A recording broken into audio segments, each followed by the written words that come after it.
तो की दिलेली संधीचं सोनं तुम्ही केलं पाहिजे। तुम्ही तालुक्याच्या राजकारणामध्ये वाईट प्रवृत्ती आणून जर तालुक्याला जर तुम्ही मागे नेण्याचं काम करणार असाल तर ही संगमनेर तालुक्यातली जनता कदापि तुम्हाला माफ करणार नाही।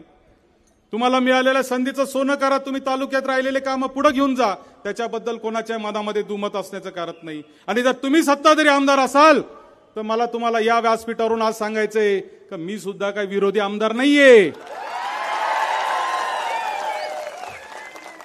आणि त्यामुळे या तालुक्यातल्या प्रत्येक युवकाच्या पाठीशी, या तालुक्यातल्या प्रत्येक महिला भगिनीच्या पाठीशी, या तालुक्यातल्या प्रत्येक संस्थेच्या पाठीशी खंबीरपणाने उभं राहण्याचं काम भविष्यामध्ये देखील आम्ही या निमित्ताने करणार आहे। कोणी घाबरून जायचं कारण नाही। साहेबांवर टीका करण्याचा त्यांचा एकमेव उद्देश असा पण असतो की आपण आपल्या कार्यकर्त्यांना घाबरून टाकण्याचं काम करायचंय। आणि म्हणून कार्यकर्त्यांनी घाबरायचं नाही। आपण भाऊसाहेब थोरातांचे कार्यकर्ते आहोत, आपण खऱ्या अर्थाने स्वातंत्र्य सेनानी भाऊसाहेब थोरातांचे कार्यकर्ते आहोत। आपण कोणालाही घाबरायचं काही कारण नाही, हे देखील आपण लक्षात घेतलं पाहिजे। या तालुक्यामध्ये शांतता ठेवण्यासाठी समंजस भूमिका बाळासाहेब थोरातांनी ठेवली। 1991 साली संगमनेरची नगरपालिका ताब्यात आली।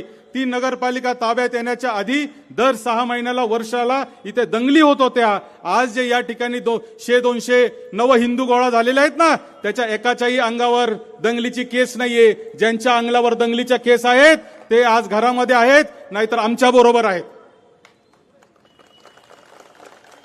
दंगली बंद केल्या, दंगली बंद झाल्या म्हणून इथं व्यापार चालू झाला। व्यापार इतका मोठ्या प्रमाणावर चालू झाला की आज या संगमनेर तालुक्यात आणि संगमनेर शहरात मोठे मोठे शेकडो कोटी रुपयाच्या उलाढाली होऊ लागल्या। आणि फक्त आम्ही सामंजस्य भूमिका घेतली म्हणून आम्ही मुसलमानांचं लांगून चालून पालन करतो असं जर तुम्ही टीका करणार असाल तर तुम्ही ही पण गोष्ट लक्षात ठेवली पाहिजे की तुमच्यापेक्षाही प्रखर हिंदुत्व आम्ही आहोत। आम्ही हिंदुत्ववादी, प्रखर हिंदुत्ववादी आहोत, परंतु आमचं हिंदुत्व दुसऱ्यावर टीका करण्याचं, दुसऱ्याला त्रास देण्याचं आजपर्यंत राहिलेलं नाही।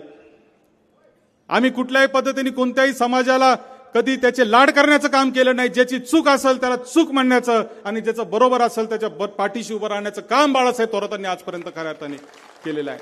आणि म्हणून हे जे टीका करतात, नेत्याचं काम हे मिटवामिटवीचं असतं।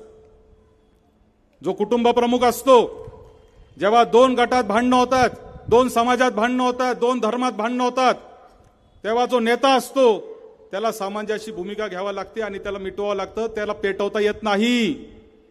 आणि तेच काम मागच्या 40 वर्षात बाळासाहेब थोरातांनी खऱ्या अर्थाने केलेलं आहे। याचा अर्थ आम्ही कोणत्या धर्माला त्याचे लाड करतो, तुम्हाला कोणाचा विरोध करतो असं जर कोणी टीका करत असेल तर इथून पुढच्या काळामध्ये ती आम्ही अजिबात सहन करणार नाही।